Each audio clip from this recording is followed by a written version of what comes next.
지구별에 왜 왔니 왜 왔니 왜 왔니 무엇하러 왔을까.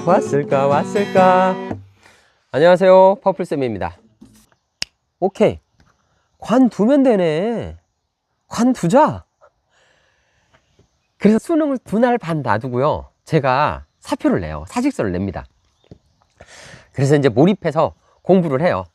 몰입해서 공부를 하는데 소문 퍼지니까 우리 어머니가 아는 지인들 막 이런 사람들을 통해서 이제 들려오는 소리들이, 이제 어떤 소리들이 들려면 엄청 부정적인 말들이 들려오는 거예요.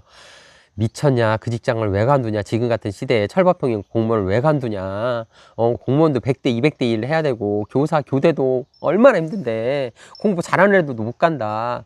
근데 지금 10년 만에 공부하는 사람이 그것도 2달 반 놔두고 공부한다는 게 이게 교대 가냐, 못 간다, 교대 아무나 가는 것도 아니다, 막 이런 말들이 엄청 들려오는 거예요.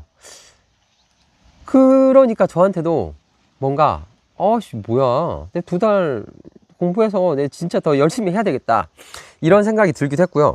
저는 서울에 사니까 그냥 목표가 서울교대고 나는 서울교대 간다라는 거예요. 그래서 지금은 이제 수능이 제도가 많이 바뀌잖아요. 근데 저 시험 볼 때만 해도 저는 이제 이과 쪽에서 과학 탐구 영역이 총 4가지인데 4개 중에 2과목만 반영을 하더라고요, 서울교대는. 그래서 2과목만 선택을 했어요. 시간도 없으니까 2개 올인하자. 그래서 생물원, 화학원, 그래서 올인을 해서 시험을 봤죠. 근데 이제 제가 2과목 중에 하나라도 못 보면 안 되는 거예요. 왜 그러냐면 저는 이제 졸업한 지 5년이 지났고 거의 10년 대니까 비교 내신제라고 해서 내신이 그 수능 성적으로 가는 거예요. 근데 수능 성적도 그 총점으로 따지는 게 아니라 각 과목마다 백분율이 있어요. 그러니까 한 과목 아무리 해도 90 이렇게는 넘어줘야 되는 거죠. 근데 이제 수능 시험 당일날 제가 이제 시험을 보는데 다른 교과는 다 괜찮았어요. 근데 생물 시험을 봤는데 딱 헷갈리는 문제가 세 문제가 헷갈려요. 근데 오지선다형이잖아요. 그래서 오지선다니까 이제 아닌 거를 다 지웠죠. 아닌 걸 다 지웠는데 딱 2개가 남는 거예요. 3문제가 다 2개가 남았어요. 둘 중에 하나인데 뭐지? 그래서 찍었어요. 셋 다 찍었는데 정답을 체크를 해보니까 3문제 다 틀린 거예요. 근데 이제 또 뚜껑을 열어봐야 되죠. 이게 백분율이 몇 퍼센트냐가 너무 중요한 거예요. 그걸로서 내 내신이 다 결정이 되니까 아무리 못 나와도 교대 가려면 뭐 1, 2등급 나와줘야죠.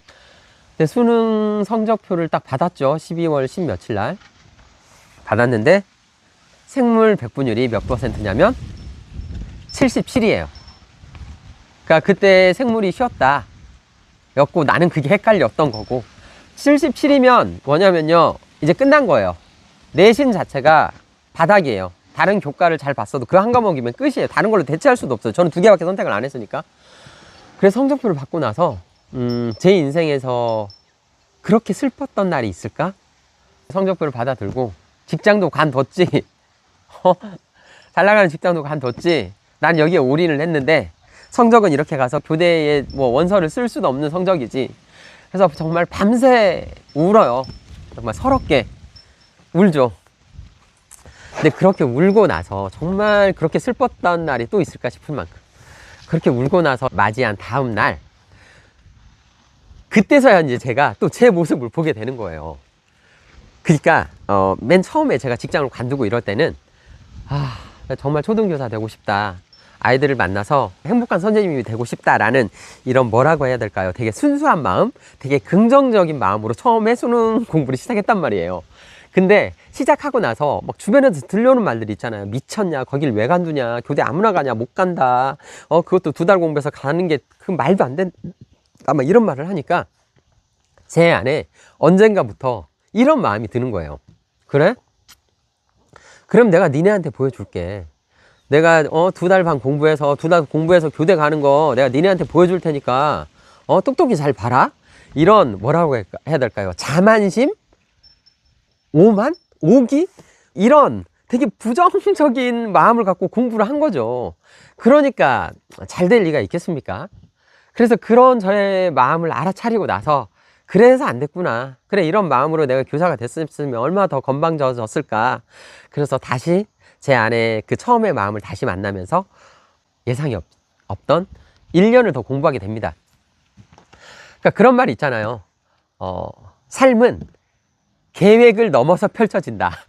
그러니까 저의 계획은 나는 2달 반 공부하고 당연히 교대를 간다는 게 저에게 계획이었지만 그 계획을 넘어서서 저의 교만과 자만심 때문에 그랬던 거지만 저 1년을 더 공부하고 나서 그 다음 해에 2006년에 대학교 이제 1학년으로 다시 입학을 하고 그렇게 이제 4학년 졸업하고 나서 초등교사가 됩니다. 그래서 제가 이제 교사가 됐고요. 교사가 딱 되고 나서 정말 제가 꿈꾸던 하고 싶었던 꿈을 이뤘잖아요. 그럼 초등교사가 되면 끝나는 줄 알았어요. 그러니까 내가 원하는 꿈을 이뤘구나 끝나는 줄 알았는데 돼 보니까 또 다른 거예요. 경험해 봐야 아는 세계가 있잖아요. 제가 교사가 된다는 건 경험해 보기 전이잖아요. 학교 바깥에서 나는 학교를 받고 이제 교사가 됐어요. 교실에서 애들을 만나고 학교라는 시스템에 들어가 보니까 와, 제가 꿈꾸던 학교가 또 아닌 거예요. 그리고 애들을 만나면서 제가 기억나시나요? 그 면접관, 특허청에서 그 면접관을 만나면서 그분 덕분에 제가 자존감이 정말 들어온 기분. 그러니까 철저히 짓밟히는 경험을 통해서 제 머리부터 발끝까지 꿰뚫는 그 물음표를 만나잖아요. 그럼 내가 정말 하고 싶은 일은 뭐지? 라는 물음표를, 그러니까 전 존재를 꿰뚫는 그 물음표를 첫 번째 만났단 말이에요.